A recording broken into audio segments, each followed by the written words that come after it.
Pokok-pokok masalah yang saya sampaikan terkait dengan pembangunan bangsa kita, terutama adalah implementasi dari dasar falsafah negara kita Pancasila dan perumusannya ke dalam Undang-Undang Dasar kita, dan kemudian juga urusan kebijakan kita dalam pembangunan hukum, terutama menyangkut kepentingan seluruh rakyat Indonesia yang berbasiskan kepada keadilan, kepastian hukum, dan penghormatan terhadap hak asasi manusia. Saya juga ketengakan problema hukum yang ada di daerah yang harus diserasikan dengan rumusan kebijakan hukum nasional dari pemerintah pusat. Karena idealnya dalam sebuah negara kesatuan seperti kita mempunyai satu sistem hukum yang berlaku bagi semua orang. Tapi karena kita menghormati adanya kemajemukan, maka di bidang hukum publik kita merumuskan sedapat-dapatnya satu norma hukum yang berlaku bagi semua, kecuali untuk daerah Aceh dan Papua karena bersifat otonomi dan mempunyai khususan tertentu, di mana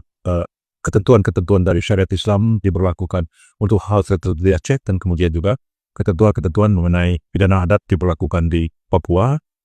dalam kasus-kasus tertentu seperti penyelesaian perang antar suku.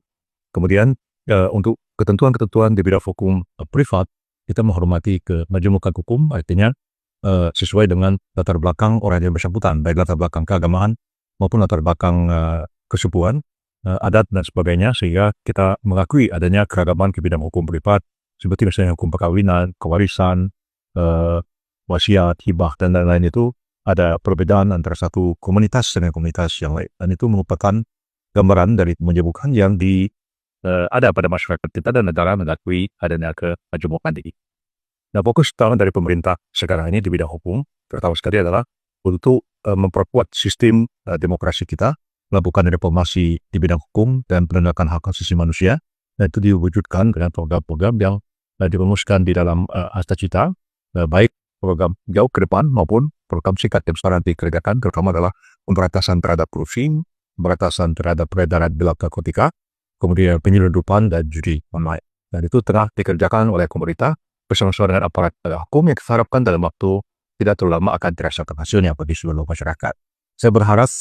para kepala daerah yang berkumpul di Magelang beberapa hari ini melakukan retret dan mendapatkan pembekalan dari banyak tokoh dari pemerintah pusat itu, dan kemudian didiskusikan oleh para kepala daerah. Mudah-mudahan akan memberikan satu pencerahan. Di samping juga timbulnya kehakapan dari satu kepala daerah ke kepala daerah yang lain, karena jarang sekali mereka ditempatkan di satu tempat yang sama selama beberapa hari, dan biasanya akan timbul satu perkenalan, keakraban, dan itu akan meningkatkan kerjasama antar daerah, dan sekaligus juga saling mengenal, keakraban satu sama lain, dan dengan demikian juga akan memudahkan komunikasi dan memudahkan untuk mengucapkan masalah-masalah bersama yang ada di daerah-daerah.